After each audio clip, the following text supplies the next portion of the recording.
The Frayer Diagram is a simple way to help you remember and understand new vocabulary terms.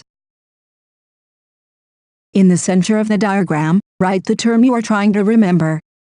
For this example, the vocabulary term we are trying to remember is growth. Next, in the upper left corner of the diagram, write the definition of the vocabulary term. For this example, I used an online dictionary to find the definition. There were two definitions. Growth could mean the process of increasing in physical size, or growth could mean the process of developing or maturing physically, mentally, or spiritually. I added both definitions to the diagram. Next, in the upper right corner of the diagram, I listed characteristics that were related to the word. In this example, a characteristic of something that is showing growth could mean it is getting bigger or smarter. I could measure how much that something grew, and I thought that growth was a positive or good thing to observe in someone. Next, in the bottom left corner of the diagram I described several examples of what I thought growth could look like.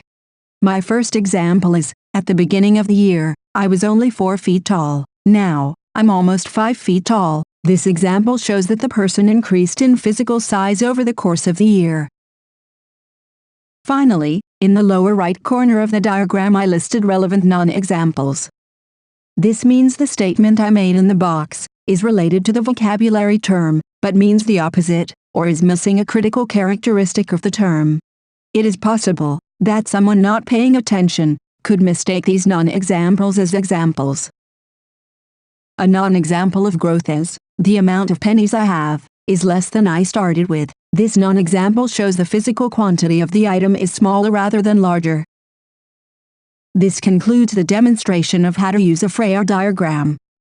By providing a definition of the word, facts or characteristics of the word, examples, and non-examples, you will begin to develop a deeper understanding and stronger connection to these challenging terms.